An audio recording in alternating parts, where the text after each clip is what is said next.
Hare Krishna, Krishna Krishna, Hare Hare, Hare Ramo, Ramo Ramo, Hare Hare. So, today we are here to start the class on art of sadhana. So, this art of sadhana is so unique because it actually brings all the jewels from so many scriptures and bring that as a package. So we just read and we can very easily digest, because instead of going every sastra one by one, this is actually a very nice way of actually learning more in a short time. So being said, let us get into the class. So everyone, not only in this world, but in every single material world, in all over the infinite Brahmandas, they are all desperately trying to catch happiness. But can they really catch that? The fact is that they sometimes feel they have caught the happiness.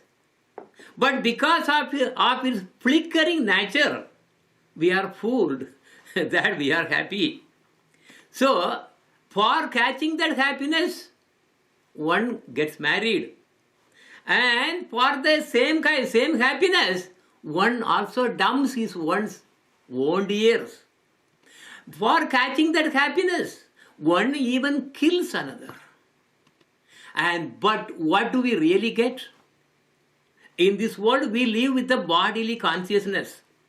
Because of that, we get so much of anxiety. We never understand that this life is actually temporary. We worry about our body, our house, our wife, our children, and so forth. Our worries and these kind of anxieties covers our intelligence. Deha geha kalatradi chinda virata Jagiche hrudaye mora buddhi kori hata Haya haya nahi bhavi anityas yayisabha Jivana vigate kota rahive vaibhava. This is from Kalyana Kalpataru. Anxiety for my body, my house, my wife and children and so forth constantly arises in my heart, thus destroying all my intelligence. Alas, I do not understand them to be temporary. Because again and again, even if somebody is telling that these are all temporary, this is not permanent, our real goal is something else, etc., but it doesn't get into our brain. So I do not understand them to be really temporary. Do worldly comforts, my wealth, my opulences remain after death? No. But everyone is tirelessly working very hard to get that happiness. They are repeatedly fooled by Maya. And we are repeating this again and again.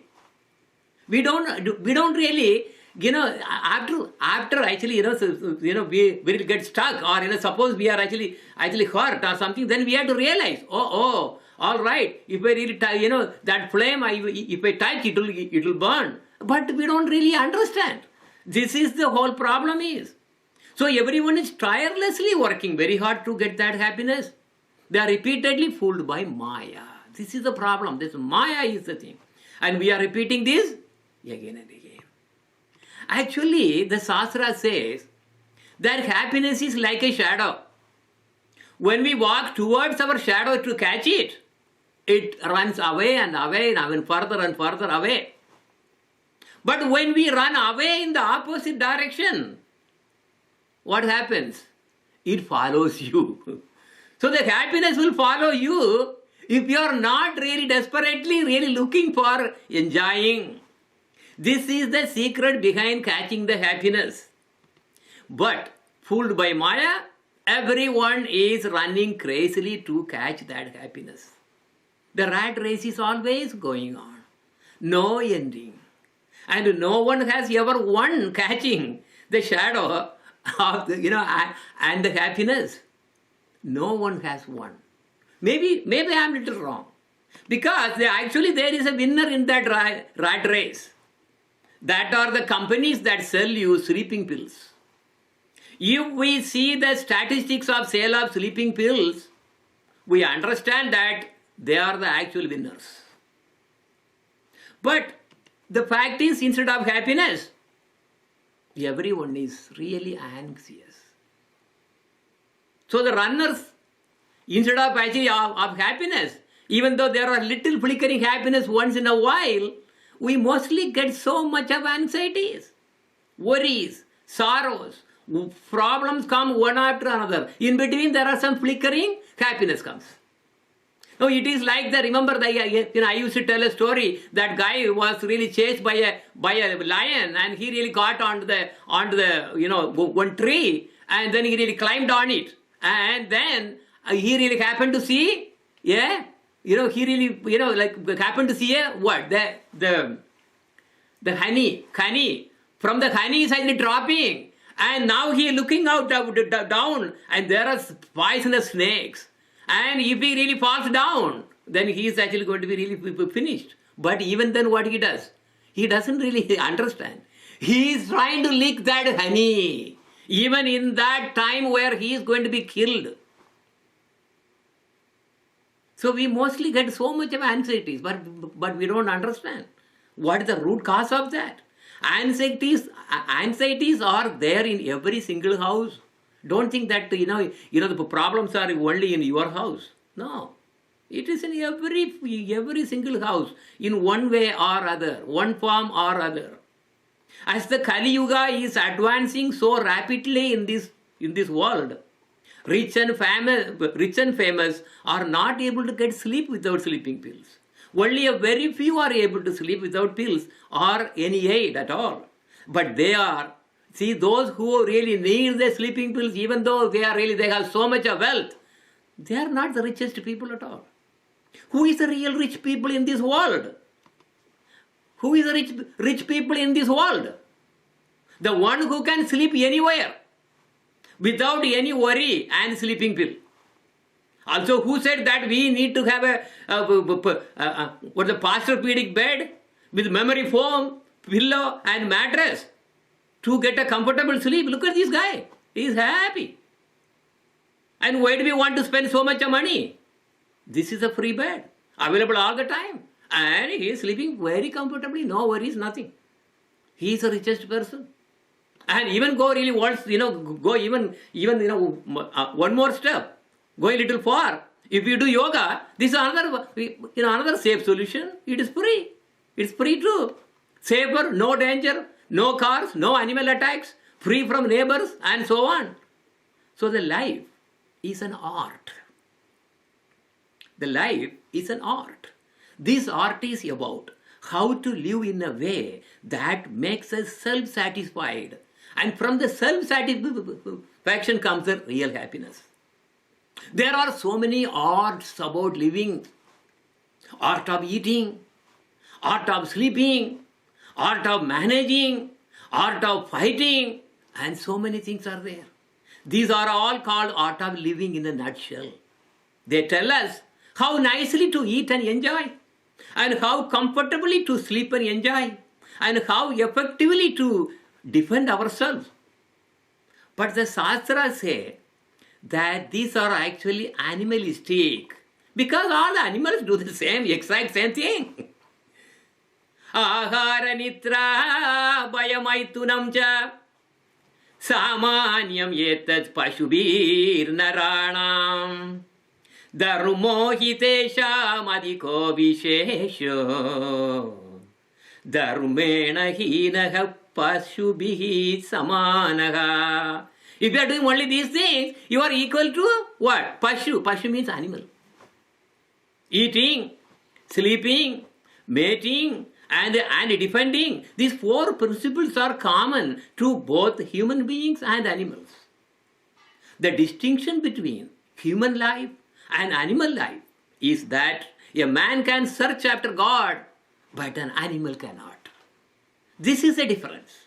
Therefore, a man without that urge for searching after God, is no better than an animal. There are so many countless gurus who are calling themselves Sadgurus, who can teach you all this art of living. If you teach like this, you will get massive number of people behind you. They will be lining up. They will be paying so many, whatever you want. You can do a very big business. That's going on. These gurus know what exactly everybody wants to hear. Actually, these Sadgurus are sad gurus. SAD stands for sad gurus, not Sat. Because they are fooling the people. Real people do not teach all these things. Because they teach what you must hear, not what you love to hear. But people do not want to hear about, these kind of things, what they teach. That is why no one goes to them. What do these real gurus actually teach? The real ones who really, teach us what you must hear? Art of dying. Art of dying, not art of living, art of dying. Everyone is dying to live in this world. Even Lord Brahma does not want to die. He is afraid. You may say, art of dying. It sounds gross. It does not sound good. But there is lot of things inside. Because why am I dying to live if I am just living to die? This is the question that we have to ask ourselves. Why am I dying to live if I am just very well living to die? I will be gone. So what is the thing that in between that is going on? You will understand how we should live and how we should not live. You must know how to manage the miseries, because when you know art of dying, your miseries actually magically disappears. And what is the root cause of our anxieties and miseries? It is a fact that in spite of some flickering happiness once in a while, mostly we get only anxieties. What is the root cause of all our anxieties? All our anxieties have fear as the very root. Why do we fear so much about what happens to us? That is what the Shastras say. Bhayam dvitya biniveshatah syat ishat apetasya viparyoyo asmritihi tanmaya yadyato buddha abechatetam bhaktyai kayesham guru devatatma. It's ending with guru devatatma. So, fear arises when a living entity misidentifies himself as a material body. Everything comes to here only. So because we identify ourselves as body, so the bodily consciousness, because of the absorption in the external illusory energy called Maya. So when the living entity that stands away from the Supreme Lord, that's exactly what we have done. We forget our own constitutional position as a loving servant to the Lord. This bewildering, fearful condition is affected by the potency of illusion called Maya. Therefore, an intelligent person, what will he do? He should engage unflinchingly in the unalloyed devotional service to the Lord. This is what coming to the, basically, as soon as we identify who we are, the fear goes away, then the miseries go away, anxieties goes away, automatically goes away. But can we do ourselves? This is the problem. Can we do the devotion, unflinching, unalloyed devotion service the Lord by ourselves? This is where we are stuck. People think that, why do we need a guru? You need a guru. So, this guru, under the guidance of a bona fide spiritual master, whom he should accept as his worshipable deity and as his very life and soul. That is exactly what this sloka is telling. So that leads us to the permanent cure of anxiety. So many shastras such as Bhagavad Gita, Srimad Bhagavatam and so on, all they tell same thing. You have to be devotional. You should do sadhana. Engage yourself in devotional activities such as chanting, singing, hearing, harikatha, and remembering the Lord. And this is how we can actually, help ourselves and relieve from all these unnecessary fears and anxieties. So you have to be devotional. But to do sadhana, the very first thing to do is surrender to a guru. Then do seva and the sadhana automatically comes.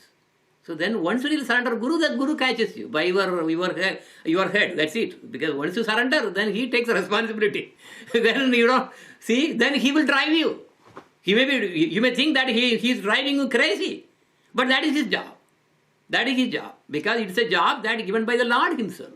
Out of the mercy that is flowing from the Lord through the Guru, he actually catches you.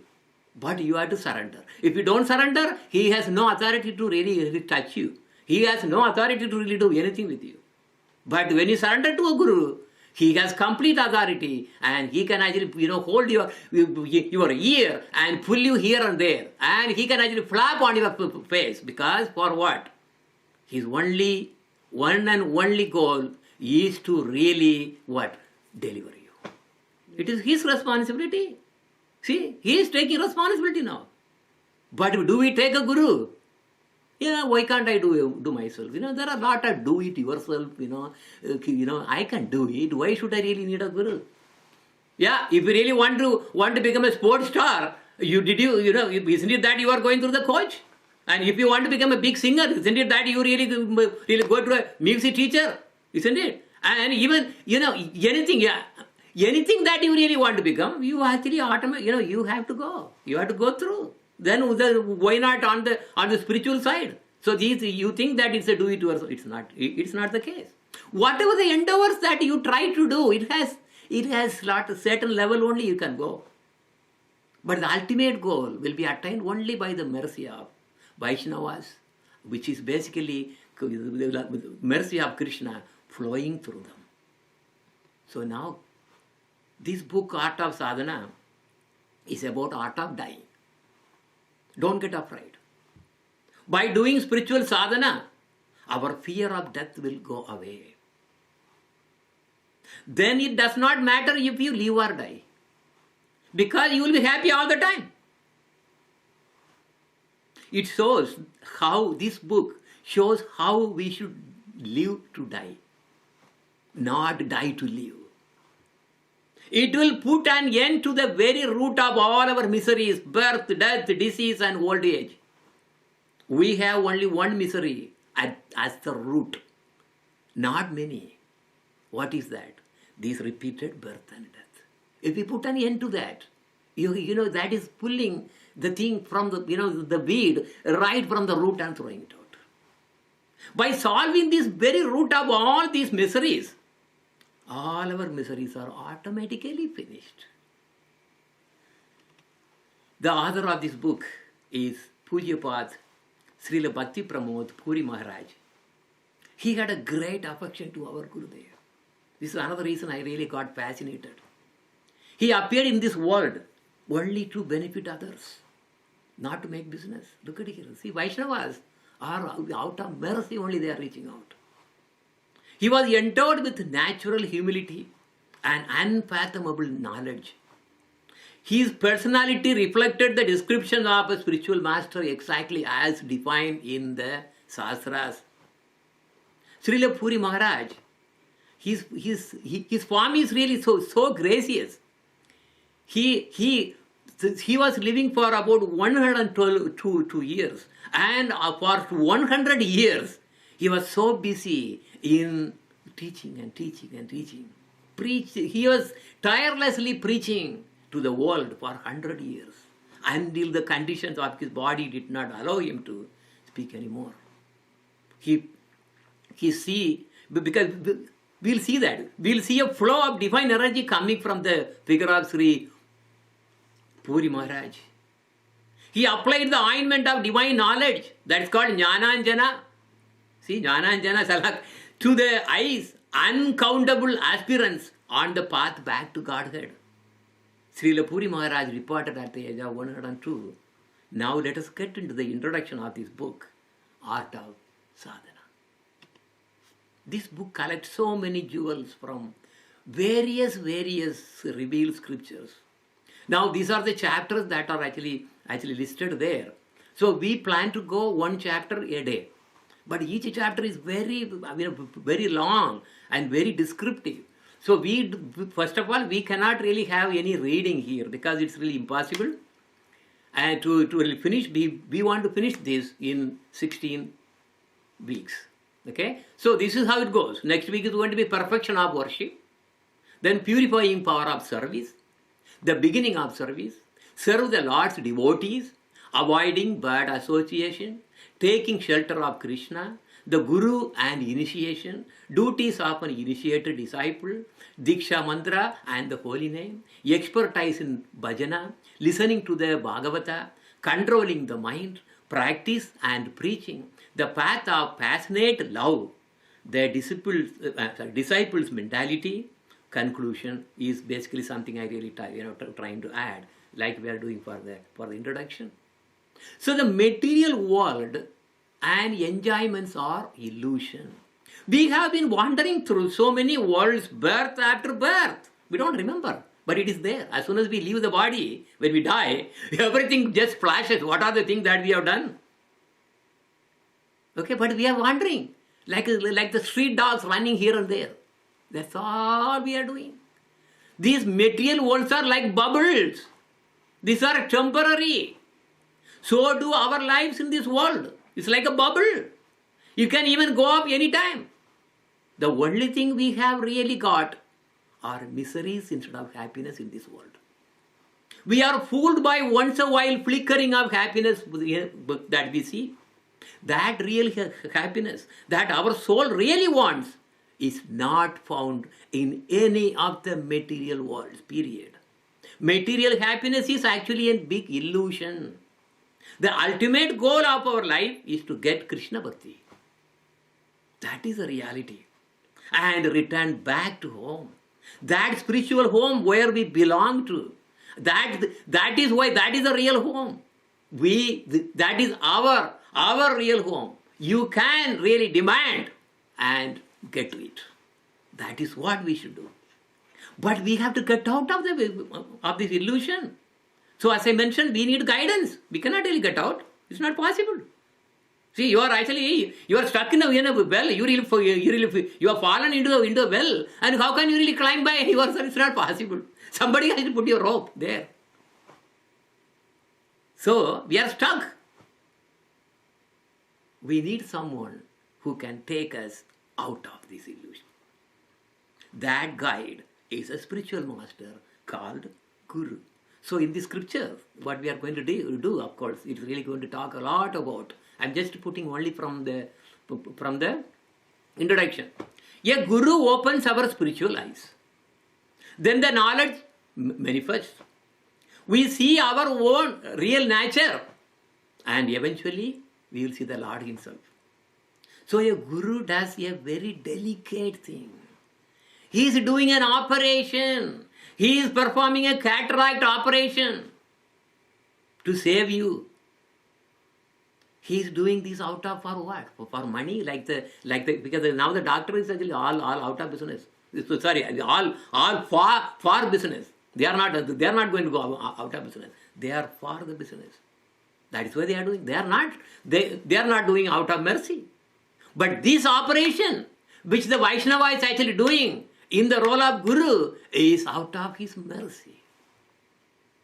Because he is a representative of the Lord who has massive amount of mercy. He is the most merciful.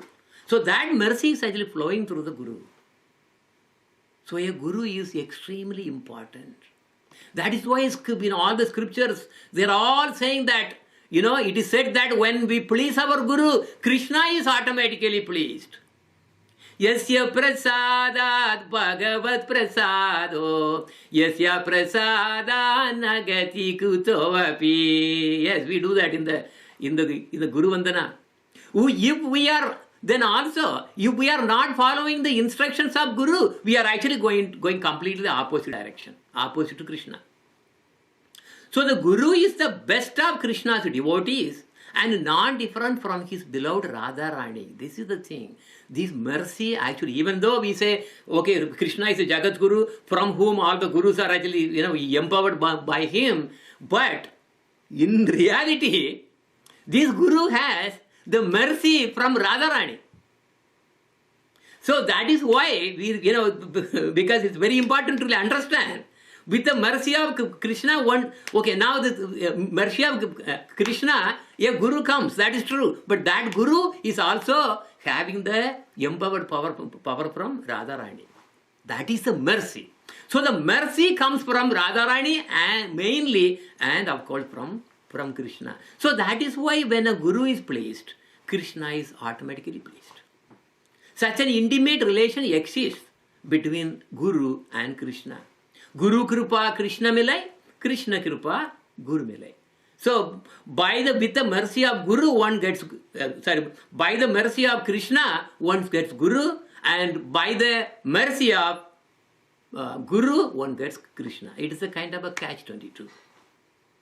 So, a Guru, as it is there written in the introduction, a Guru follows Mahajans. Mahajans means what? Mahajana. Mean greatest and most wise people. Who are those? For example, some examples are given. Swayambhu, the Narada Muni, who is the great Bhakta. Sambhu, who is a Lord Shiva. 4 Kumaras, Kapila, Manu, Bhakta Prahlada, Janaka Maharaja, Bhishma Deva, Bali Maharaja, Vyasa Deva, Yamaraja. They are all proficient in Vedic knowledge. And though they know the truth. And they are the Mahajans. Let us now talk about Vedas and Brahma. What is Vedic knowledge? Who gives it? As said in the Bhagavad Gita, Lord Krishna is the only source of Vedas. It is not man-made. It is not some scientists actually, they think that, oh yeah, sometimes happens, some genius people sat there in one place and they wrote something from there. No, that is all completely nonsense. Vedas are not like that. There is eternal. Krishna is the only knower. Lord Brahma is the God of creation. Every time a new Brahma is born from the navel of Garbhodaka Sai Vishnu, as we see here, Lord Krishna teaches that Brahma about Vedas. So Vedas will be always taught by Krishna to the Brahma when he is highly created. So Vedas are not manufactured. They are eternal and are always there.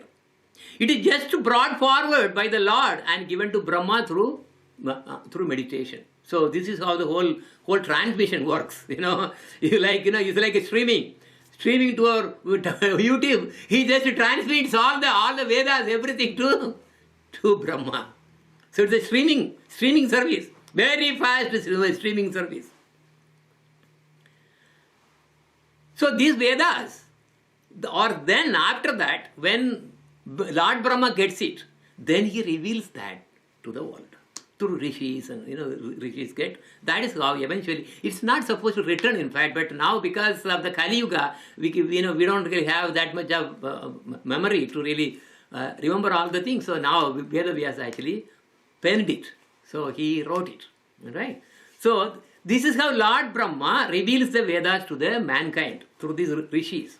Vedas are like the user manuals for the world.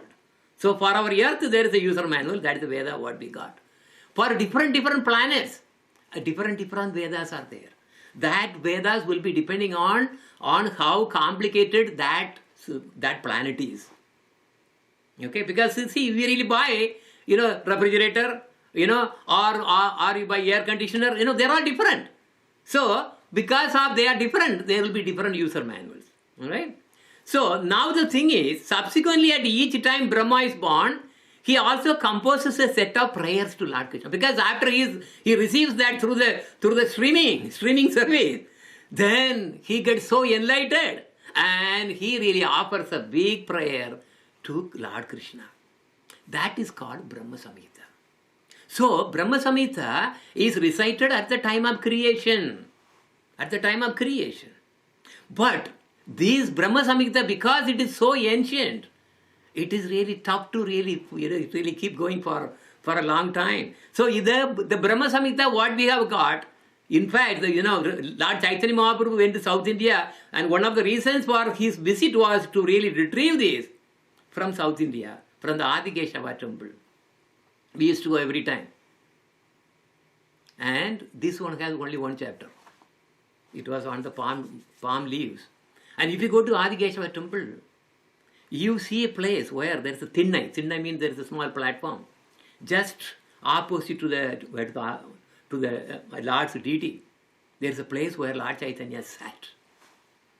That place is still, they all to tell you, this is the place Lord Chaitanya sat. And this is the place where all the devotees really recited. So when he visited, and of course his idea was to really get this treasure, whatever that is remaining, and give it to us. And he sat there and listened to everything. Then he asked, yes, I want to take a copy. Then he took a copy. He arranged to really to take a copy of the chapter 5, Brahma Samhita. And then after that it was again made into so many other copies. So that is what he really brought back to Jagannath Puri when he returned, and then the copies were actually made. But still then, in the temple, Adi Keshava temple, this recitation were all continuing. Still that particular, one very, very old person who used to really bring this and then, recite every day. Okay, it is there in the history. So many histories are there. So he was doing it. So this Brahma Samhita is a response to the gift of Lord Krishna given to Lord Brahma, which is basically, what is the gift? Vedas. Using the Vedas, he creates. So the creation is done by Vedas. But how much Veda we have from the original? Only 6%. Suppose you think that 100 pages, your book is 100 pages, and you got only 6 pages. You cannot claim that you know the Vedas. But everything destroyed. But when the time comes, because the Kali Yuga, anyway, even the whole Veda is there, and nobody is going to really read all of them. So 6% is okay.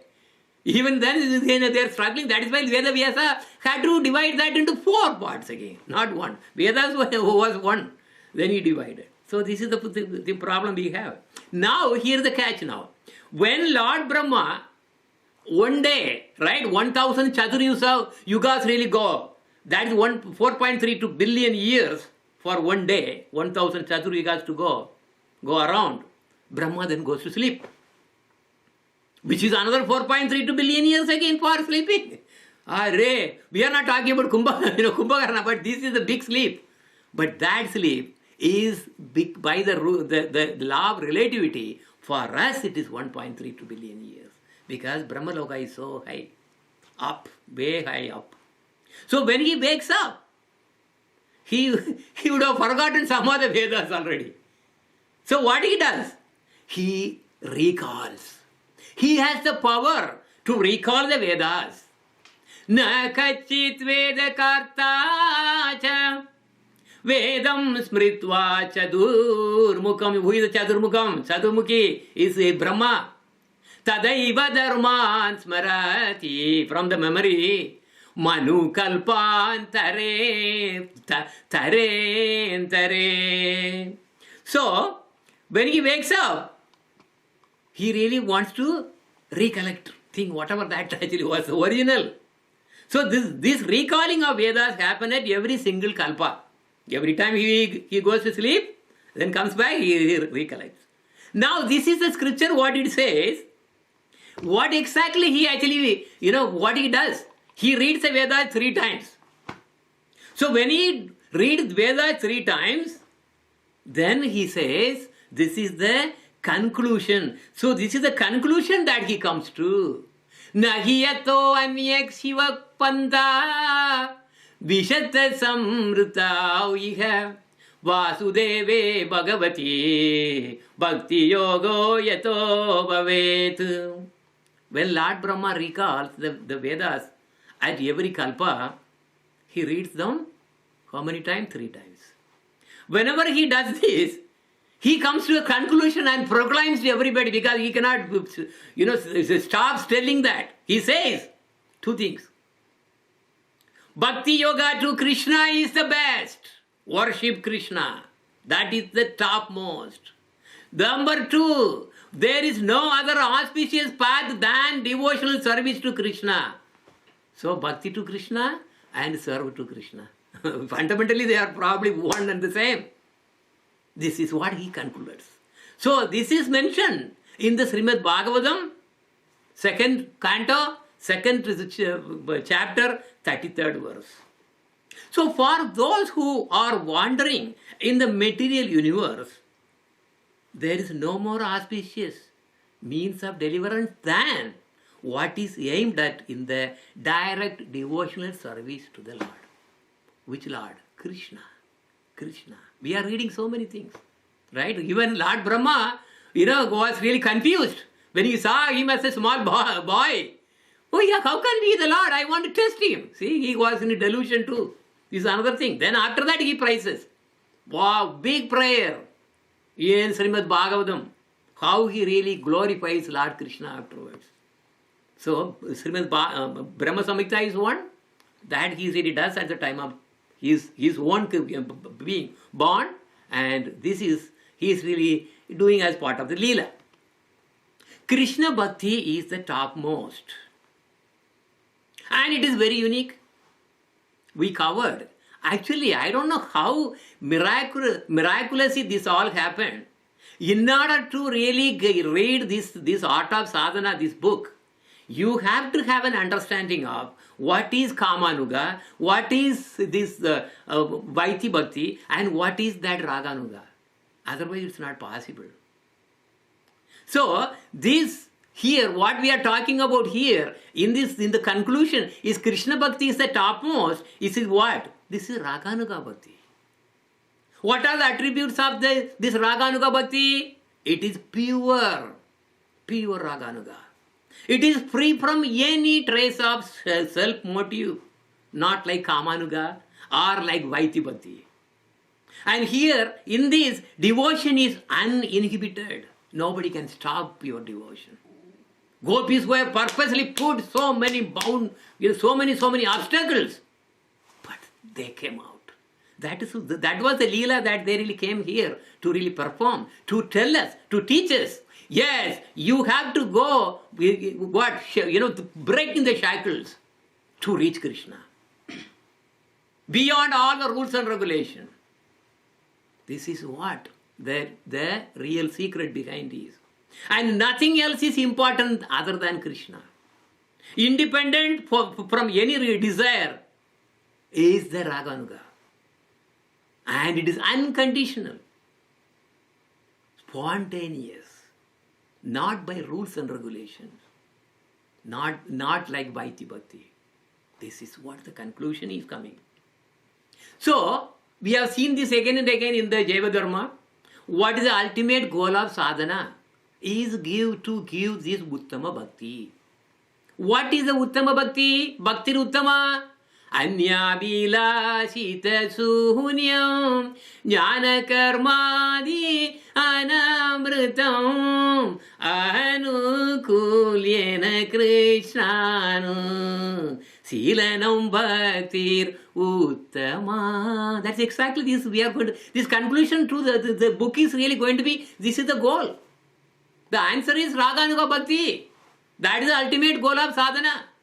Uninterrupted loving service without any desire of jnana or karma. No jnana yoga, no karma yoga. Throw everything out. Ashtanga yoga, throw the thing out. They're all piece of junk. So what should be the aim? Aim is only to give happiness to Krishna, not for me. So this is the ultimate. People may be surprised. What in the world is this? Everybody is going to temple. Everybody is going to church. Everybody is going to so many things to worship. They always ask for heaven. They ask for, here, there, all kinds of things they are asking. They're even saying, oh yeah, I went to this thing and then miraculously my disease got cured, and this and that. There is a big flood of people run to that temple. But what is this bhakti what we are talking about? It is beyond our understanding. Way beyond our understanding. So what is the motive behind this art of sadhana? Kamanuga bhakti? No. Vaiti bhakti? No. So what you see is from the left to right. Left is actually what? I do Satyanarayana Puja. For what? What is that telling? Why you are doing Satyanarayana Puja? Tell me. Because I normally, whenever I see there is Satyanarayana Puja going on, I will immediately run away from there. For what purpose you are actually doing Satyanarayana Puja? This is Kamanuga. You have to run away. It's not even bhakti. It is begging. It's business. And is the motive of art of sadhana is to really make you Vaiti Bhakta and then go to Vaikuntha and to really enjoy there? No.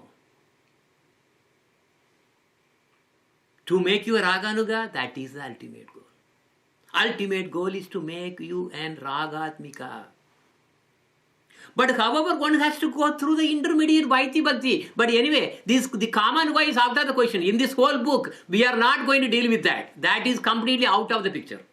But Vaiti Bhakti is going to come. Little bit. Why? Because there are two kinds of siddhas. Nitya siddhas and sadhana siddhas. Siddhas means one who has achieved perfection. Who are the Nitya siddhas? Nitya siddhas are the ones who are actually sent directly by Krishna from Goloka, right there. They will straight away run to the Raganuga. They will not go through the Vaiti Bhakti. Straight away Raganuga. All our 6 Goswamis, all our parampara, all, they never went through Vaiti Bhakti. Mostly no. Okay. But even our Gurudev went through Vaiti Bhakti because to really tell us, you have to throw that also out. Even if you really happen to be born in the Vaiti Bhakti family and got a Vaiti Bhakti Guru, throw him out. If you are really interested in Raganuga. But this is your decision. This is your decision. Because our Gurudev had a Kula Guru. He was given initiation in the Sri Parampara. Then finally what happened? It threw everything out completely. Yes. So he's telling, every Guru, every Acharya has some message for us to really understand and follow. And like for example, like Raghunath Das Goswami, he was actually the big, Zamindar. He had the most beautiful wife. Wife means got married. He just ran away. Anyway, I don't want to really get into that now. Because, we'll actually focus here. So, what is the motive behind this art of sadhana? To make you a Raganuga Bhakta. But, can you make it? It's up to you. It's up to you. If you are desperate, go for it. Throw all the boundaries. That is exactly all the gopis everyone did. Please, how will you know an elephant has power? When it is really tied on chain, right? Or it is tied on a tree.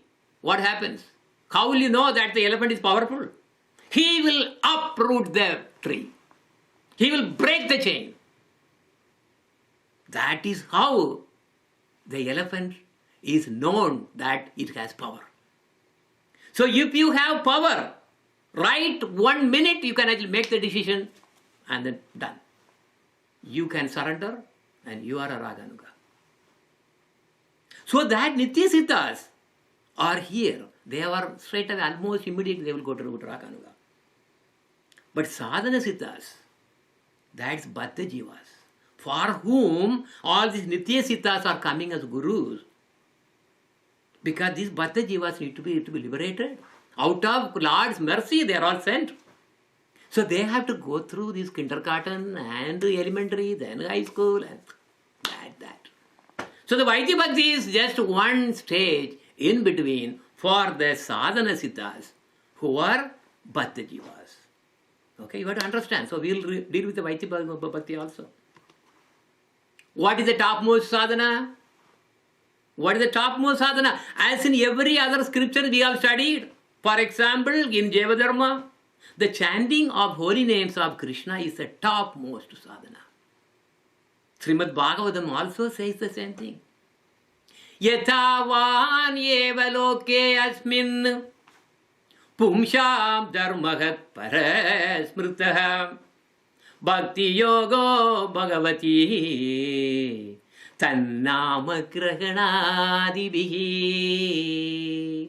Devotional service beginning with the chanting of the holy name of the Lord is the ultimate religious principle for the living entity in human society. So now I am going into little more detail. You have to keep yourself far away from cheating religions. In this world, there are two kinds of religions. Pure religion, that is Jaiva Dharma, Vaishnava Dharma. Whatever that we really covered in the Jaiva Dharma, all the 25, you got a glimpse of what is the Jiva Dharma. That is pure religion. Does not matter whether you are born as a Christian or Hindu or this Muslim, or doesn't matter. A Jiva is a Jiva. Jiva Dharma is always there. You are temporarily stuck with something because of whatever your karma. But the pure religion is the Jaiva Dharma. Then what is the second kind? Cheating religions.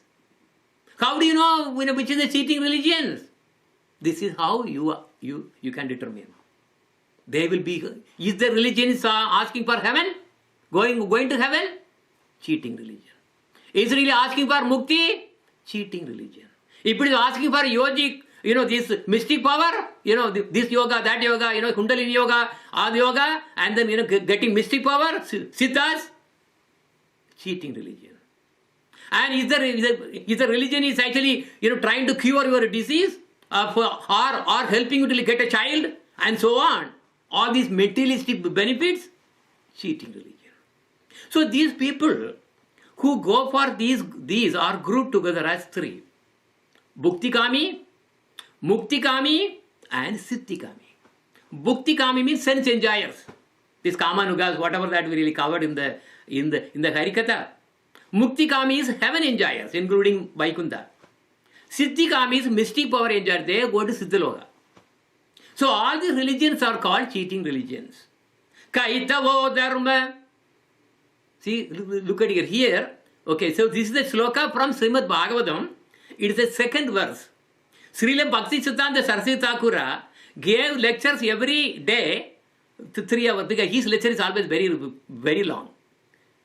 Every day, 2 times. So it's about 4 hours every day. He was doing just explaining one verse. Srimad Bhagavatam, only one verse out of the 18,000 verses for 1 month. And then the next month, this sloka was going on. See, look at how much knowledge our Guru Parampara is having. So this is the second verse of the first canto. Dharma projita kaitavo atra paramo nitsmarsaranam satam vetyam vastavam atra shivadam tapatrayon mulanam Srimad Bhagavate Mahamuni Krite Kimva Pareirishwaraha Satyo Hridi Avaruddayate Atra Kritibihi Sushru Shubhistat Kshanat. What is this? Oh my God, this is 18,000 sloka. This is only one sloka. Completely rejecting all religious activities which are materially motivated. This Bhagavad Purana, Srimad Bhagavatam, propounds the highest truth, the real pure religion, which is understandable only by those devotees who are fully pure in heart, without any envy or any other bad qualities. So what is the real religion? Vaishnava Dharma. Srimad Bhagavatam propounds that. Okay, because all the other one, what he is saying? He is saying, because it is saying, Pravajita, Kaitavo Dharma, that means covered by these fruitive intentions, heaven, this, that. This is Kaitava Dharma. Dharma means religion. Kaitava Dharma. What should we do? Projita should be completely thrown out. Kaitava, Projita Kaitava Atra. Throw Atra. You just throw it out. But then, Srimad Bhagavatam propounds the Vaishnava Dharma, the Jaiva Dharma. Mahamuni Krite Srimad Bhagavate, one written by the great Muni called Vedavyasa. Ishvara Satyo Hridi, bring, that one brings Krishna into the heart. How soon? Shanat. Tat Shanat. Shana means immediately, within a fraction of a second. He comes in the heart. He is absorbed. He is pulled like a vacuum. Vacuum, remember, boom, vacuum. Just pulls and he has no other way. He has to get into our heart. But that's not happening us. That's not happening. Problem is this. One line. That's the second line. Look at the first line, second part. Paramo nirmarsaranam satam. Satam means a sage, saintly person. And one has to be saintly person. And nir means no. What no? No. Matsaranam. Matsarana means Matsarya. Matsarya means envy. If anyone has envy, anyone has jealousy, then Krishna cannot be really, brought to their heart. Why only envy? There are 6 kinds of anarthas. Kama, lust. Krodha, anger. Lobha, greed. Moha, illusion. Mada, arrogance or pride. And Matsarya, that is envy or jealousy. Out of these 6, 5 of these, the first 5 I told, they can be actually got rid of. It can be really thrown out very easily. How? By doing 2 things. Guru Seva and Krishna Seva. Okay? So if you do these 2 things, then karma will go away. Karma means what? Desire to really accumulate wealth and this and everything. Enjoy, that will go away. Krodha, anger will go away. And Lobha, greed for more and more, that will go away. Illusion will go. You will know what is true, what is false. Then Mada means pride and arrogance, that will go away. But Matsarya cannot be eradicated. Why is that? It's very unique. That's why it says Nirmatsaranam Satam. The saintly ones who does not have envy. This is the catch. This is why Krishna does not come in everyone's heart. So you have to understand this sloka very, very, deeply. So now what is the thing? How I can really get rid of all these anarthas? Associate with Gauranga devotees. Not like any devotees. Gauranga devotees mean Krishna devotees, because Krishna is Gauranga. Yaha Bhagavata Pada Vaishnavera Ekanda Ashrayakara Chaitanya Charane. You take Charanagati under Chaitanya Mahaprabhu. Scripture says if one does not take surrender under Chaitanya Mahaprabhu, Krishna is far away. So if you want to understand Srimad Bhagavatam also, what he is saying? You must approach a self-realized Vaishnava and hear from him. Not just like the reading and I cannot. No, it's not going to really work. So, you can do this when you have completely taken shelter of the lotus feet of Sri Chaitanya Mahaprabhu. But the problem is, without surrendering to a guru, you cannot really, because in order to go to Chaitanya Mahaprabhu, you have to get the blessing from Lord Nityananda Prabhu.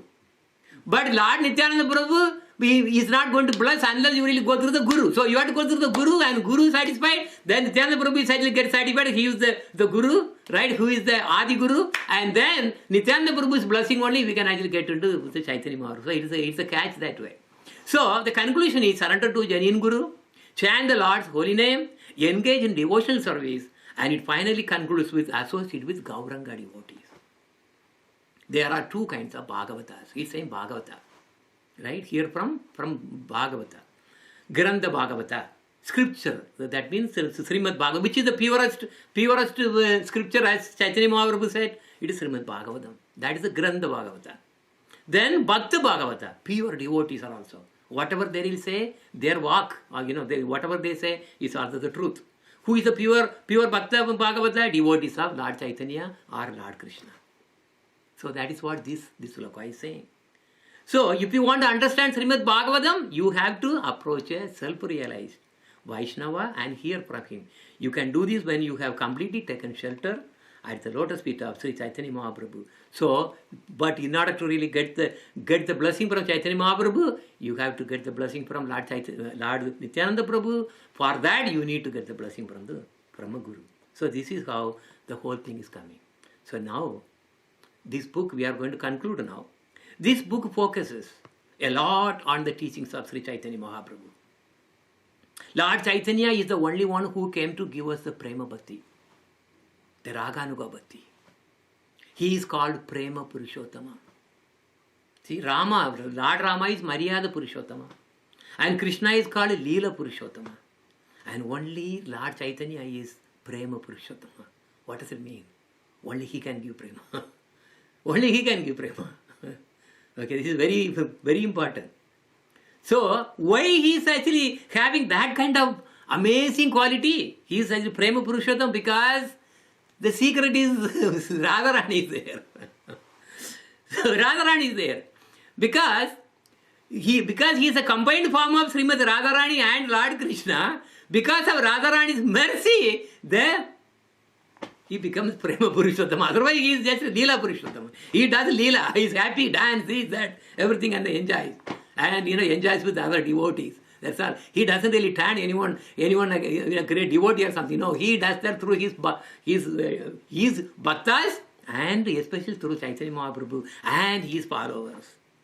So the Lord Chaitanya actually opened the jewel box of Krishna Prema and freely distributed it. However, only the fortunate jivas who take shelter under him can receive this treasure. We will now conclude for today's class. Vanja kalpa tarupchecha kripa sindhu pevacha paritanam bhavanepyo vaishnavepyo namo namaha. Hare Krishna.